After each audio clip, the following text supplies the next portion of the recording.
Meltdown, written by Peter Millett, illustrated by Leo Campus.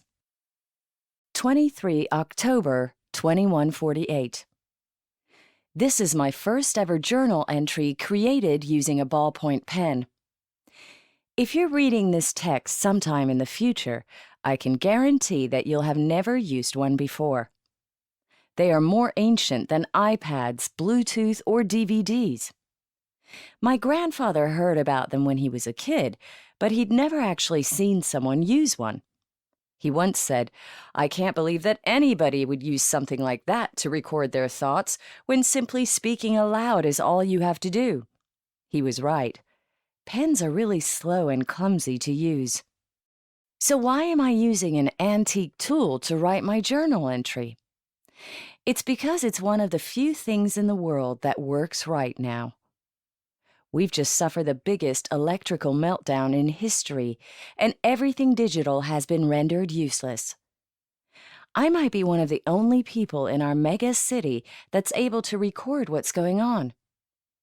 Currently, I'm sheltering inside the Museum of Technology. That's where I found the pen. Earth has been hit by a massive superflare from the sun, and we've been sent back to the Dark Ages, temporarily. My mother warned us this day might come. She told us we should avoid being so over-reliant on technology. She said that one day our survival might be at risk if we didn't learn to cope without it. I wish I'd listened to her more carefully. My brother Samir wishes he had listened too, but we didn't. And now that day has come, and our survival is at risk, just as our mother said. For the record, my mother is a scientist who works at the Global Protection Agency. Her job is to forecast natural land and sea disasters. The technology she helped develop is so accurate that it can predict an earthquake down to the exact month and day. The technology is so reliable that natural disasters hardly hurt anybody anymore. However, no matter how cool Mum's inventions are, they can't stop random disasters from outer space happening. She often said that a massive eruption on the sun, one which occurs twice a millennium, was likely to devastate the Earth years earlier than anybody would have ever expected. But no one took her seriously, especially not the president. Mum couldn't prove her theory because her sun-monitoring satellites melted before they could fully transmit their data back to Earth. But Mum's gut instincts were right. She predicted the superflare would strike without warning, and it did just that, catching us all badly off guard. Our planet was bombarded with so much solar energy and radiation that we must have glowed like a tin-foil ball spinning inside an old-fashioned microwave oven. The timing of the superflare couldn't have been worse. I was 300 meters above the ground in my brother's hover car when huge, twisting, waving bands of green, red, and purple streaked across the horizon. Our power cut out, and we fell from the sky immediately. The only thing that saved us from being crushed to death was the hover car's emergency parachute. Samir hurt his arm, and I was bruised all up and down my back. But we were the lucky ones. Other craft fared much worse than us. I have no idea what happened to the jet airliner that was heading southwards when the flare struck. As soon as we crawled out from the wreckage, an out-of-control robot street-cleaning truck veered off its path and plowed into the back of Samir's craft, completely demolishing it. After 2 close calls, we managed to drag ourselves inside this deserted museum, and we've decided to shelter here for the evening. It's cold in here, but it's even colder outside. We have no blankets, no torches, and no food, but we are too tired to care. It's going to be a very long night. 24 October 2148. Okay, we survived our first night alone, but it was extremely unsettling. Our city has 50 million people wandering helplessly about it. You don't know who to trust. Thieves are everywhere. Banks are being robbed, but no alarms are sounding. People just smash windows and walk off with hologram televisions and stereo equipment at will. I'm not sure what they'll plug them into, though. Anything with wires inside it has been short-circuited by the superflare. I assume they'll figure that out soon enough. Thankfully, no thieves disturbed the Museum of Technology overnight. There is nothing worth stealing inside here. We definitely picked a good, safe place to hide away. I miss my mom desperately. Normally, she would have called me by now. She always has a plan to help me out if I find myself in trouble. But that call can't come. Samir and I have already thrown away our burned-out phones. I wish I hadn't misled Mom about what I was doing before the disaster hit. Samir was still on his learner's pilot license and wasn't allowed to take passengers with him. So I sneaked aboard his craft for a quick joyride over the mega city and hid my personal location tracker under my pillow to keep it a secret.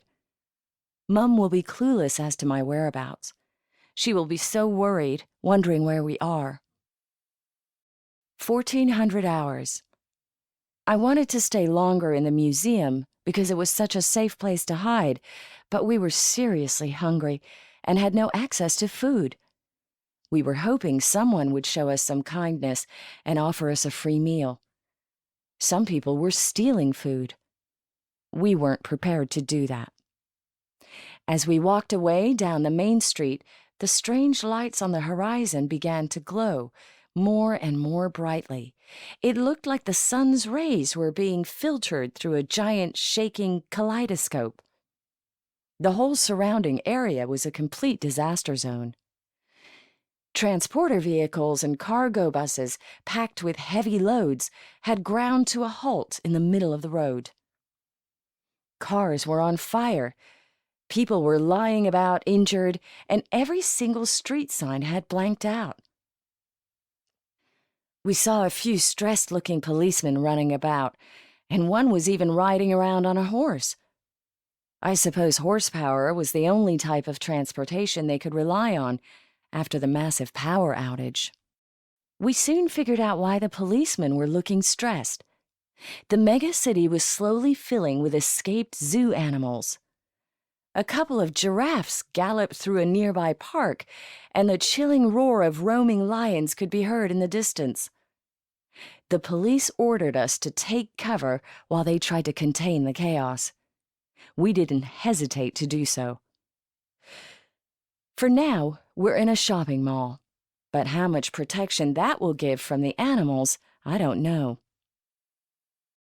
We soon forgot about being hungry when we found ourselves being stalked by a freshly escaped predator. We sheltered as best we could behind a loosely closed glass door in one of the shops, while a lioness outside banged the windows with her paws and let out a series of deep howls. The heat from her breath partially steamed up the glass frontage. A few seconds later, shots rang out, and the authorities felled her with 4 tranquilizer darts. Once the all-clear was given, we shuffled out of the door and then sprinted past her huge body lying on the concrete footpath. Her fangs were massive.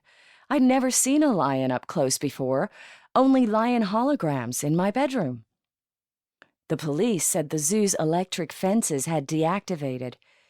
Their backup diesel generators had failed as well. No surprise, really.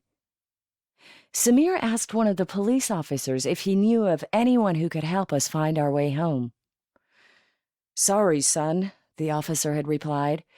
"We have 50 million other people also stuck and wanting to get home." He gave Samir a bottle of water. I was so tired and thirsty that I snatched it right out of his hands. Then I realized what I had done. I quickly apologized and handed it straight back. Lack of proper sleep and food was making me snappy.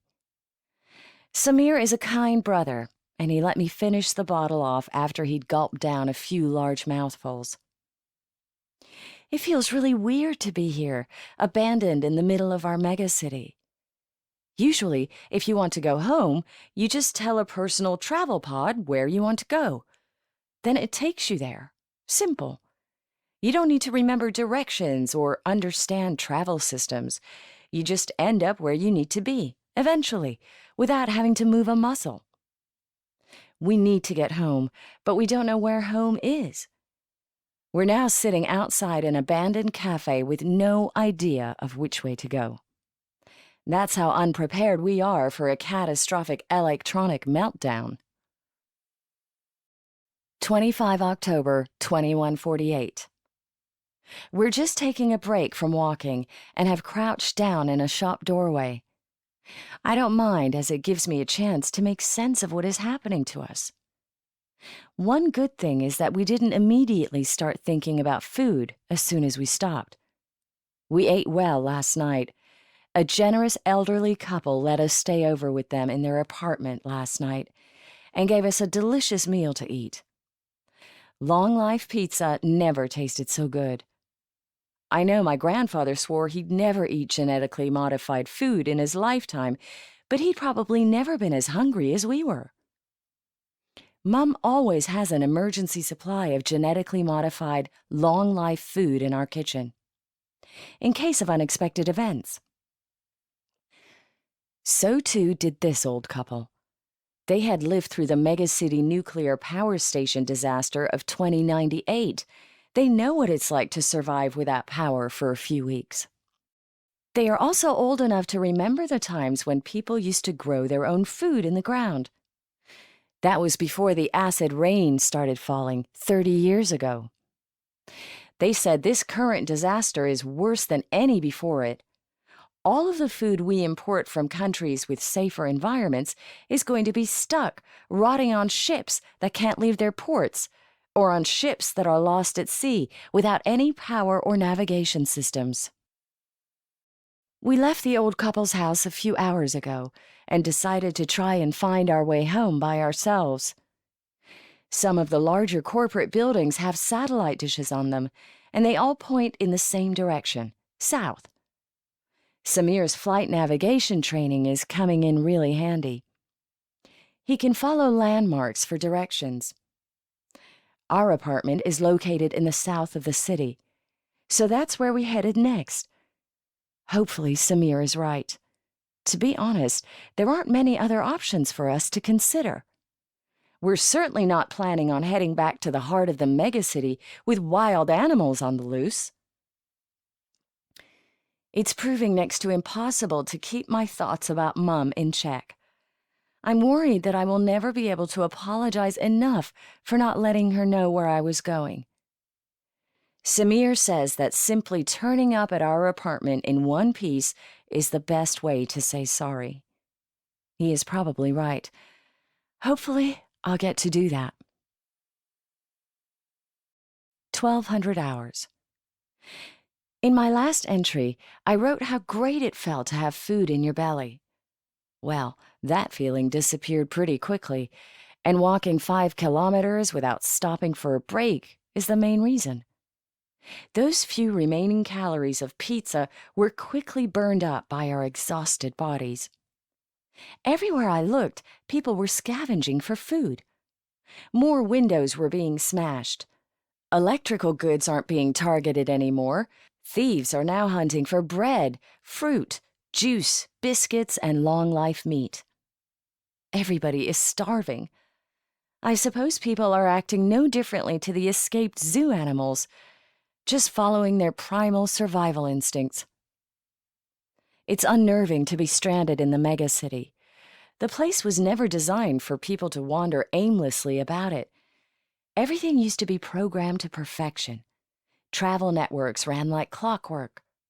But those systems all collapsed pretty quickly once the clocks stopped working. Everywhere we walked, the emergency services people were running around, trying their best to keep everyone calm, but none of their equipment is functional. There isn't much they can do, other than hand out bottles of water and offer encouragement. We've stopped for a rest in a small park, but even this is full of people looking worried. You can't get away from it. Amazingly, my pen is still functional. I'm not sure for how much longer, though. There's no digital readout telling me its exact expiry time. It's old-school technology, after all. 1400 hours. When you're tired, mistakes start to happen. Samir and I have just had a snippy argument about our directions. One of us got confused, and we ended up walking around in a circle for more than 2 kilometers. More valuable calories were burned up, needlessly. We were both pretty annoyed about it, but we were too tired to keep arguing about who should take the blame for being back on the same bench, having achieved nothing. Looking for our apartment, number 10,514, in the middle of a megacity is like searching for a needle in a haystack. Lots of haystacks, actually. No street names or building numbers are electronically displayed. Every single apartment block layout looks exactly the same. Even if we manage to get close to the vicinity of the actual apartment, we won't necessarily know it. The bench we're sitting on could be 10 meters from our home or 10 kilometers. I can't believe that only 3 days ago we were planning a 55 million kilometer school trip to Mars. We were going to scale Olympus Mons and explore the Valles Marineris canyons. Now we'll be lucky if we can find our way back to our own apartment's doorstep. Thankfully, this morning, we found a helpful solution to avoid the problem of walking around in circles again. My grandfather was a sailor, and he would have been proud of the navigation skills I displayed in the middle of our crisis of confidence. I remember he always said that the sun rises in the east and sets in the west.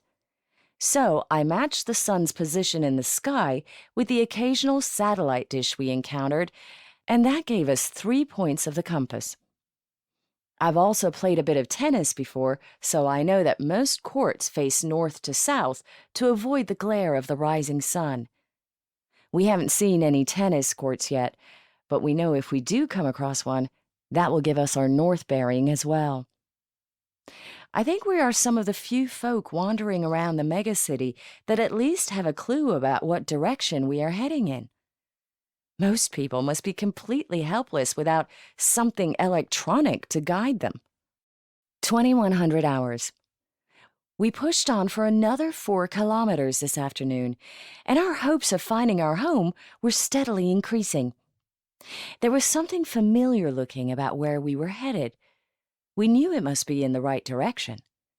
There was something about the water features, trees, sculptures, and artwork we passed that looked familiar. We've never walked to our apartment building at street level before, as normally we'd only leave and enter our apartment via travel pod or hover car. But positive signs were definitely emerging. As night fell, we had to cut our exploration short. Tonight, we have chosen a gymnasium to shelter in. There is nothing worth stealing in here. Out the back of the gym, there's a large tennis court. It confirmed our north and south bearings were spot on. Things are definitely looking up now. 26 October 2148. Last night, I slept for 2 hours max. Samir snored the whole night through. I kept hearing noises throughout the night. My mind raced wildly, wondering if it was another predator stalking us. Turns out it was just a plastic bag blowing around some bushes. Whether from lack of sleep or low blood sugar, I couldn't walk this morning. There was no energy left in any of my cells. Samir was really annoyed with me. Lack of food was making him snappy as well. I feel it is also hopeless. I want to go home. Fumbling around out there on foot could take us forever. I just lay down and stared at the ceiling. I told Samir to go without me, and he did. He's never done that before, and he still hasn't come back. I guess I just stay here until he returns. What other choice is there? 1600 hours. I was so relieved when Samir came back. He hadn't been gone long, but I had been so worried. He grabbed my arm and told me to follow him, so off we went. Just around the next corner, he started shouting excitedly and pointing frantically to show me some smoke signals in the distance. There were controlled smoke puffs appearing from the middle of a concrete building. A second later, we saw a flicker of darting light reflecting the sun's rays. Someone was trying to get our attention. I looked round and spotted a small, shiny piece of metal on the ground and used it to reflect the sun's rays back in the direction of the person signaling us. Samir thinks it could have been Mom. He says it looked like it was coming from the 10th floor of the building. Our apartment is on the 10th floor of our building. We have returned to the safety of the gym to plan what to do next. I want to believe Samir, but too many days without food and sleep have left me doubtful about many things. Samir says we must start going towards the flashing light. Maybe it was Mom? Or maybe it was a complete stranger. Either way, we will have to find more energy to start walking again. And I'm not sure I can. 1800 hours. In the end, Samir convinced me that we had to go towards the light. It was our only hope. We walked for nearly 2 kilometers toward where we had seen the flashing light. I was really tired and so hungry, but hopeful that at last we would find Mom. Then, abruptly, my hopes vanished. It started pouring with heavy rain, toxic acid rain. Mom's weather satellites weren't there to warn us about this sort of danger anymore.